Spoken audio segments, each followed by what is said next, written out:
So, welcome everybody of the World Wide Web. It's a new movie review time, but we'll get into the intro first.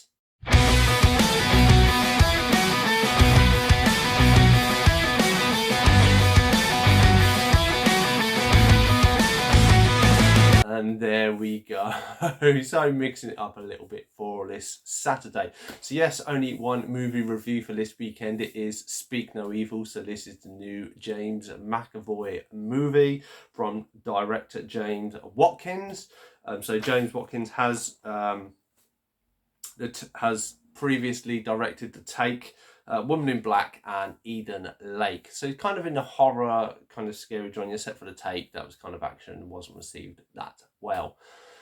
Anybody who does or doesn't know, has not seen the trailer or just kind of understand it, this is essentially a family. So mum, dad and young girl go on a holiday trip to Italy where they bump into another family. So another mum, dad, the dad played by, I'll go into the actors later, but James McAvoy and his family, his wife and his young son.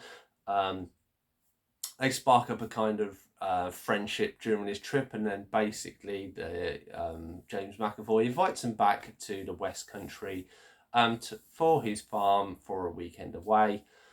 They go back, the normal couple go back to London. They're obviously on a rocky patch and there's a few issues going on, so they go back to this, and then obviously after going to this farm, so to speak, farmhouse for the weekend, and the weekend doesn't necessarily go as planned. I won't go into any more. There is nothing after the credits. As soon as they hit, you can get up, you can go.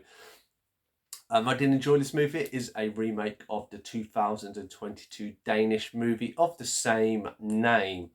I haven't seen that movie, so I have no comparisons. The only thing I know, the ending is different. But there we go. So I will slap the spoiler warning up as I usually do, and then we can get into the bare bones of this movie. So as I said, you have kind of two families. First, you have Mackenzie Davis as Louise. She is the mum. Scott Moaning as McCain, as Ben, and then Alex West Lafleur as Agnes. So these are the normal family that are on holiday in Italy. Then we are meeting by James McAvoy, who's Paddy, Ailing Francis as Sienna, and then their son Mike, played by Chris Hitchinson. So you have these families. They're getting on. The young girl from the normal family, she has quite attached to this little teddy bear that this recurring theme keeps coming up. And the Paddy's family, the James McAvoy family, their son, he supposedly has a condition where he can't speak. Anyway, so they go on this holiday, and then obviously you meet these people that you don't like. Some you do, and obviously they spark up this friendship, and then you go back. You realise that obviously nothing is quite right with the normal family, and their young girl obviously having the pressure. They're all kind of at odds with each other. It's a bit of a why they together kind of situation. But anyway, they're in London. They're obviously not enjoying London, but they think a country break will do them, so they all decide to up it and go drive for the night. They get there, and then after the first night, they have a nice time. You start to notice a few things. The couple, the James McAvoy character, he knows he's a vegetarian, but feeds her this goose that he is cooked and something. There are a few little bits like that that don't quite seem so right. And I realise, rewind. So Dan Holt is Ant, who's the son, not Mike Hitchin. Mikey, he's another character that you meet early on. Apologies for that slip up. So anyway, so James McAvoy and the family, they're all kind of conversing, having a good time, more or less.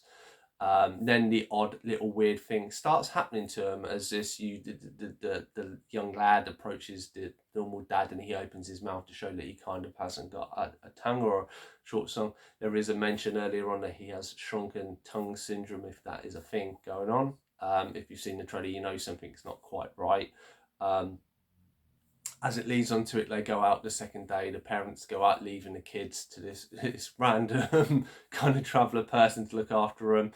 And they all go out to this restaurant. This is where we meet the Chris Hitchinson Mike character.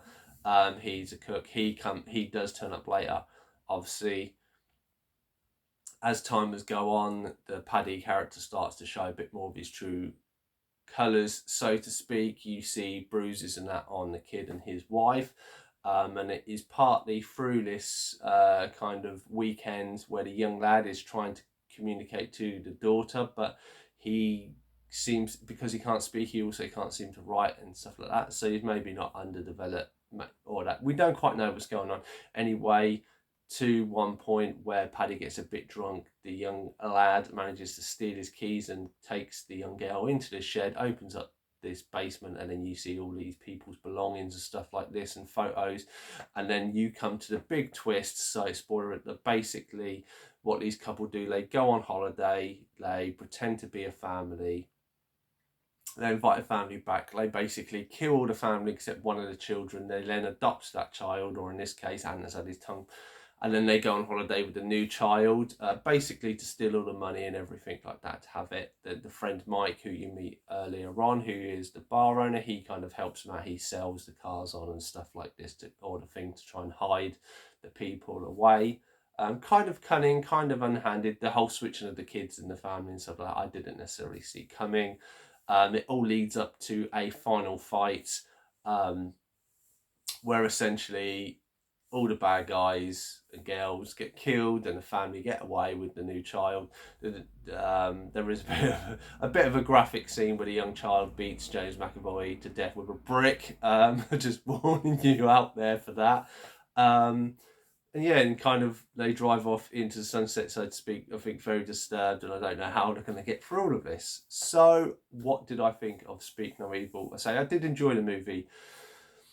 Part of me feels like they maybe show a bit too much in a kind of, you know, as soon as you meet that James McAvoy's going to twist, like he's a twisted character, like you're kind of expecting it. They very much have all these twists and turns, like he looks like he's going a bit weird, and then it's only a joke, and they keep doing this and it prolongs it out quite a bit, which I think works quite well, taking account, if you've seen the trailer, so you know it was coming. The twist with the family and stuff I thought was clever, and that never saw that coming, never realised their son isn't their son. Not only the fact their son isn't their son, but the first victim, the first family he killed, and the daughter that he took ends up being his actual wife in this, which is very screwed up in a way, and stuff. Yeah, I say I did enjoy it. I'm going to rate it a 6.5 out of 10. I say it is a good movie. Definitely probably one I like to. It's not as much. James McAvoy gives a good acting role in this. Not as good as Split, but is quite a good of how he twists and turns. There are a few scenes where he's in the car and listening to music, you know, and it's quite. He is very good at unsettling you with his acting skills, and I say I did enjoy it for the most part. A few things that'll bother me about the girl. I know she has issues, and this Teddy and the stuff that they keep going back for this, and I'm just like, in certain circumstances where you know stuff, I would not be going back. I don't, you know the child's upset. It's not really worth it. Especially when the situation devolves and your life is online. Life ends up being on the line. Obviously, you wouldn't necessarily know that at the time. And the whole dynamic between the family, it is the wife seems to be cheated, or almost has cheated, and there's this whole kind of puts the husband down. But throughout all of it, even the trying to get away, the husband doesn't do anything except for dropping off a pipe, hurting his leg, and putting the ladder back up. Apart from that, the wife does a lot of it. The young girl, she helps subdue James McAvoy, and the young lad beats him to death. And I'm a bit like, that character was a bit of a wet wipe in this, and at least they could have had a few more instances where he would have stepped up. Now, as far as I know, and I'm sorry if I'm spoiling this, if you've watched the Danish version, so in the Danish version, supposedly the parents do get killed. So whether that might have been a nice way, I mean, this is a very much one and done, so this isn't going to be a series because you can't, because they're all dead. Maybe the son and could maybe get warped in as a grown up. But I did enjoy it. It was nice, actually. I think it's co-created from Blumhouse, and I think they've been a bit lackluster. I actually enjoyed this. Not amazing movie, but still nice to see. I've been Cypher Sigma Screen Time. Hope you've enjoyed this review of Speak No Evil. Have you seen the movie? Let me know your thoughts and feelings, as always, down in the comments below, and I shall see you in the next one.